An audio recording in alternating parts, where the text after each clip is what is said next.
Momen halal bihalal melalui udara ini saya menyatakan selamat Idul Fitri. Mohon maaf lahir batin jika kesontoloyoan saya membuat orang tersinggung, membuat buzzer turun gunung, mendadak menyerang semua gitu ya.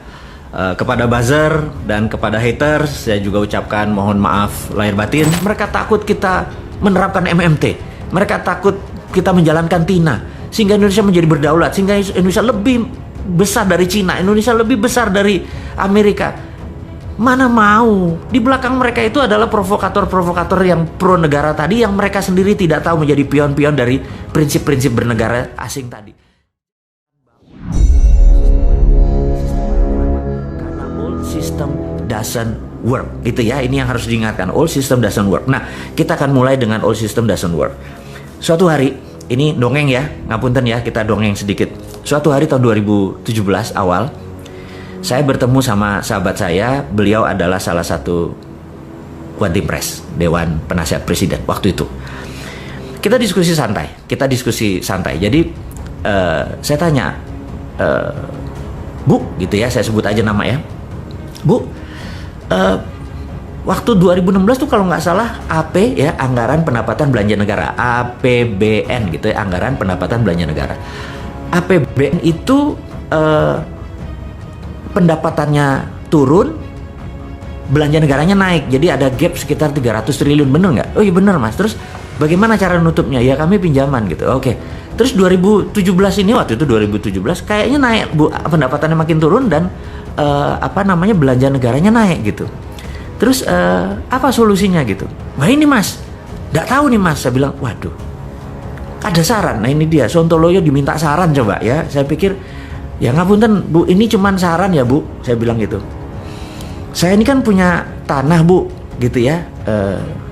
Nggak besar, sekian hektar gitu di Pasuruan. Tapi kebetulan tanah ini di sekitarnya ada gas dari HCML, dari Husky Sinok Bu. Terus gimana? Saya tuh kepikiran Bu, gimana kalau kita buat smelter, karena ada tanah, ada gas. Gimana kalau kita buat smelter? Smelter apa Mas? Smelter Freeport Bu, copper smelter. Loh, kan sekarang Freeport kirim ke Okinawa, kirim ke Sumitomo. Iya Bu. Jadi gini Bu, saya bilang tolong terbitin yang namanya DMO. DMO adalah singkatan dari Domestic Market Obligation. Oke, demo ya.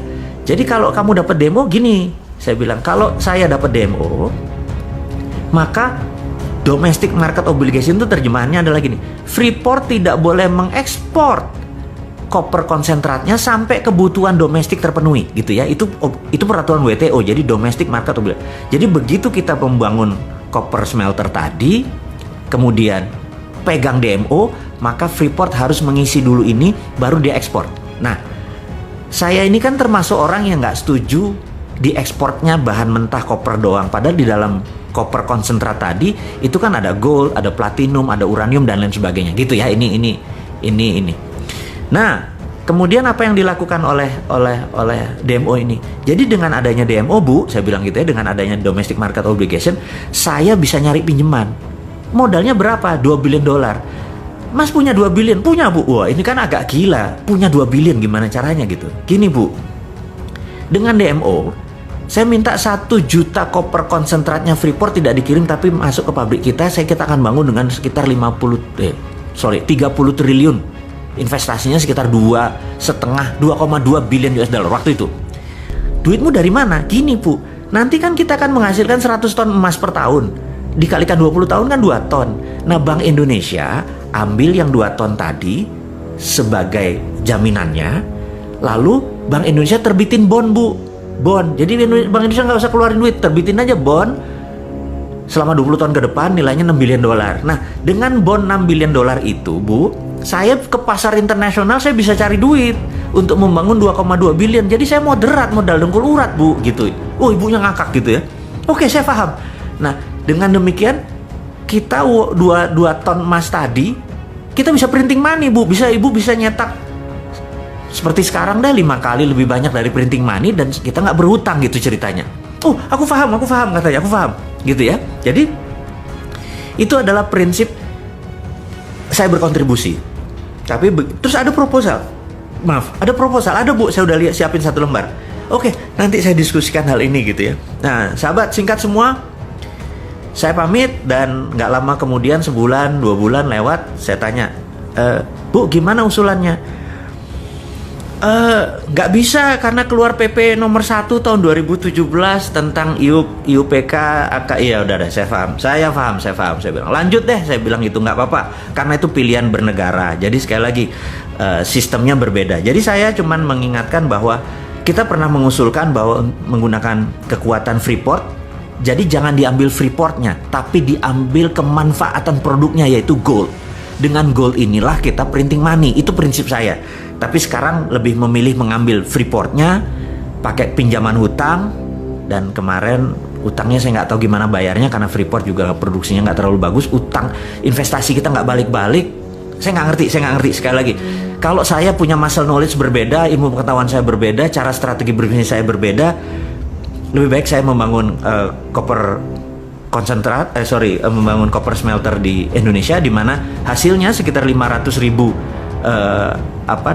limbah dari itu diambil petrokimia Gresik, dan itu bisa menerbitkan urea. Jadi produk ini sebenarnya sangat integrated, tapi sekali lagi saya udah lewat. Saya cuma menceritakan bahwa sahabat semua, ini hanya membuktikan bahwa old system doesn't work, alias sistem lama itu nggak bekerja.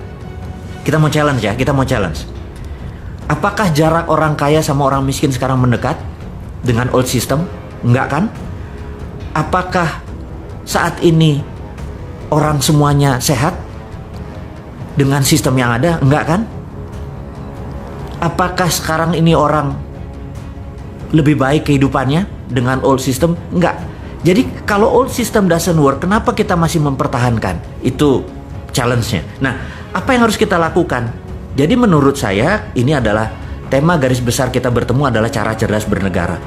Cara cerdas bernegara adalah ubah sistemnya. Tapi kita harus konstitusional ya, bukan ngelawan terus menggunakan perusahaan. Enggak. Itu bukan anak milenial. Anak milenial itu santuy, seru gitu ya. Dan kita juga caranya dengan mempromosikan prinsip-prinsip kita bahwa kita akan menjalankan TINA, kita akan menjalankan printing money, kita akan menggunakan potensi geopolitik dan geostrategi negara kita. Dan ini adalah kekuatan anak bangsa. Sekali lagi, bukan bergantung pada asing. Saya adalah orang yang tidak setuju dengan printing money. Pinjam uang. Capek minjem uang itu. Anda tahu ya, bayangin misalnya saya punya usaha gitu ya. Modalnya itu kan pasti pinjam, dan ternyata kerjanya adalah untuk bank. Capek kerja kayak gitu. Jadi seharusnya kan bagi hasil gitu ya. Baik sahabat semua. Jadi kita ke depan adalah mempromosikan aset based loan. Saya ini hari ini nggak fit banget, ngomongnya salah semua. Kita akan mempromosikan project based loan, bukan aset based loan. Kita akan menjalankan TIARA, there is other reasonable alternative, atau dedolarisasi. Kita nggak mau bergantung pada dolar. Salah satunya adalah tool yang kita bangun. Jadi sahabat semua, saya merasa pertemuan kita tidak usah panjang-panjang. Yang penting poinnya kita dapat. Jadi ke depan saya akan banyak mengajarkan tentang yang lebih detail lagi, cara cerdas bernegara. Hari ini kita hanya membicarakan karena santai, karena kita akan mulai bentar lagi PSBB akan dibuka. Saya pikir kita akan mulai bisnis as usual. New normal Anda akan praktekkan, dan Anda udah tahu itu apa new normal gitu ya. Kalau nggak tahu, Anda lihat aja si Sunda Empire, itu udah dari dulu menceritakan tentang new normal gitu ya. Joke sedikit boleh di ujungnya, jangan serius-serius amat gitu ya. Jangan kayak para buzzer serius gitu yang ngeliatin Bosman mau jadi presiden gitu. Lupain, Bosman nggak mau jadi presiden. Tapi followernya Bosman atau orang yang mendengarkan Bosman pasti bisa jadi presiden gitu ya. Sahabat semua, saya ucapkan di akhir kata ini adalah mohon maaf lahir batin sekali lagi. Waktu kita hanya sebentar saja, 30 menitan cukup. Mudah-mudahan kita bisa mendapatkan saripati pelajaran hari ini, di mana hari ini saya ulangin lagi, kita harus berani melakukan regulasi baru tentang orang yang lewat selat dan perairan di Indonesia. Harus kita ambil pajak atau ambil asuransi. Kedua, kita akan menjalankan printing money dan lain sebagainya. Sahabat, saya nggak lama-lama, saya sekali lagi hanya akan fokus di pelajaran hari ini adalah old system doesn't work. Saya akan men-challenge Anda semua untuk sistem-sistem baru tersebut. Saya akan memberikan alamat email saya untuk Anda mengirimkan project-project Anda yang akan saya endorse, yang akan saya dalam tanda petik masuk ke dalamnya. Saya sangat minat membangun Anda semua, bisnis bersama Anda semua, dan usahakan bisnis itu mempunyai new model yang baru. Saya akan pasang alamat email saya di wall di IG. Akhirul kalam, terima kasih buat Anda semua, sukses buat Anda semua, sehat buat Anda semua, semangat buat Anda semua, cintai NKRI ini, jangan pernah lelah mencintai negara kita ini, jangan pernah lelah dan jangan menuduh apapun kepada siapapun. Sukses buat Anda semua. Assalamualaikum warahmatullahi wabarakatuh. Hai, kamu tahu nggak sih, pakai Dinaran kalian bisa beli emas dengan biaya 10.000 aja loh. Kamu bisa transaksi emas dengan sistem digital jauh lebih mudah. Beli emas, belanjakan emas, ambil emas, beri atau transaksi emas bisa dimanapun kalian lakukan. Selain itu, rupiahmu jauh lebih aman dengan underlying emas tanpa takut berkurang dan cenderung naik setiap waktunya. Di Dinaran, setiap rupiahmu bernilai emas. Jadi, download Dinaran sekarang juga.